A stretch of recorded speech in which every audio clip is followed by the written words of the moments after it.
Welcome to class 8 students. Today I am going to start a new chapter with you all. The name of the chapter is Ecosystems. Okay, so this is basically the ecology part of the biology or life science branch, and so let's start. The word environment means surroundings and refers to the variety of living and non-living things present around an organism. So by the word environment we understand our surrounding, and that can include all the living and the non-living components of the means that is around us, that is surrounding us. Okay, in fact everything that surrounds and affects the life of an organism forms its environment. A lion in a forest is an example of an organism in its environment. A forest has innumerable other living things too, such as insects, other animals and plants. It also has non-living things such as air, water, soil and minerals. So the more we go deeper into this chapter, you will get to know that these air, water, soil, minerals are not actually non-living things. They are basically the abiotic components. We will talk about these biotic and abiotic soon. So what are the biotic components? Which one are the living components? Living organisms, those come under the biotic components. Bio means living, right? And abiotic, this is one word. Abiotic means the non-living components, but basically they are non-living. By the word non-living we mean those things that means just some things, some substances like book, water bottle, chair, table, phone, board, etc. All these things are non-living things, okay, but we cannot call the air, water, pressure, humidity, all these things as non-living things. These are abiotic components, the components that are non-living, not living. Okay, so we will talk about biotic and abiotic more soon. It has also non-living things such as air, water, soil and minerals. There is also a cultural component in the environment which includes the impact of human activities on it. So cultural and ethical components are also there. We will talk about it later on. All the activities of an organism are influenced by its environment. So we living in India, we live in a particular type of environment, and our lifestyle is based on that kind of environment that we live in. But someone who is living in a polar country, suppose polar region, suppose Antarctica, their lifestyle will be completely different. That means 100% different than that of ours. Okay, so the environment has a very big influence on the lifestyle of a particular organism. Clear? Now let's move with the ecosystem and its components. All living organisms like plants, animals and microorganisms need food and other materials from their surroundings. The life of an organism is thus affected by the living and non-living components around it. All living organisms in a given area that interact with each other as well as with the non-living components of the environment such as air, water, soil, sunlight and so on constitute an ecosystem. So ecosystem constitutes both the living organisms like plants, animals, microorganisms and the non-living or the abiotic components like the sunlight, air, water, soil, pressure, temperature, humidity, everything.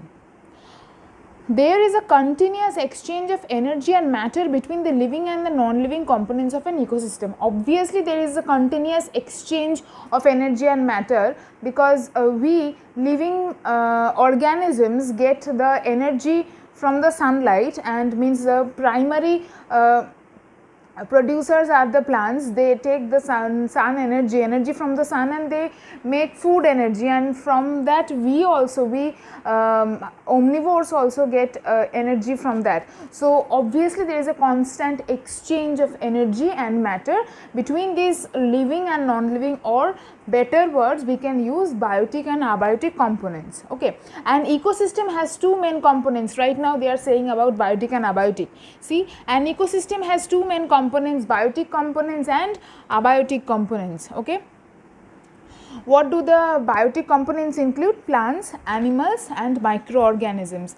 What do the abiotic components include? Air, water, soil and climatic factors such as sunlight, temperature, humidity, wind. Okay, so from now on we are not going to call these air, water, temperature, soil as non-living components. We are going to call them as abiotic components and plants, animals as biotic components. Okay, so no more talking about living and non-living. We are now going to call them as biotic and abiotic components. Clear? Look at the key points in the box. Key points in page number 43. All the interacting organisms in an area together with its non-living components constitute an ecosystem. You all know the definition of ecosystem, I have already discussed it.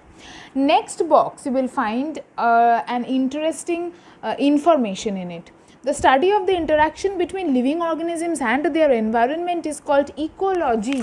So, it is a new term for you, and not new, I previously used this term when I said that ecology means ecosystem is a branch, means is a topic under the branch, this branch of biology which is known as ecology. So, what is ecology? Ecology is a study of interaction between living organisms and their environment, how the living organisms are affected by the different components of the environment. That study is known as ecology. Okay, so this is the branch of biology.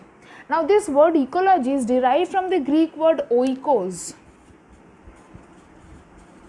Oikos meaning, it's a Greek word, okay. Oikos meaning house or a place to live in. The German scientist Ernst Haeckel, very very important, ERNSTHAECKEL. Yes, Ernst Haeckel coined this term, was the first one to use this term. So, ecology comes from ecology is basically a branch of biology that deals with the study of living organisms and their environment. Done.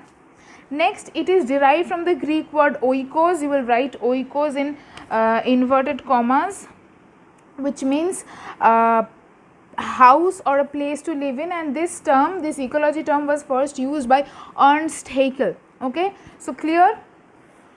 I hope till this much it is clear to you all.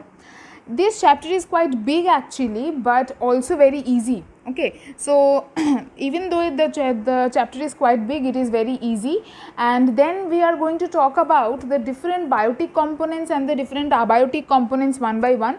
So, what are the biotic components? The living organisms of the ecosystem or the environment, that includes all the plants, animals and microorganisms. And now they have, these biotic components have been divided into three categories, like producers, which are the green plants, consumers, which depend on the green plants directly or indirectly, and lastly the last category are the decomposers, who decompose other substances and feed on them. Okay, so these are the three categories under biotic components. We are going to talk about those in details in the next video. Okay, thank you so much.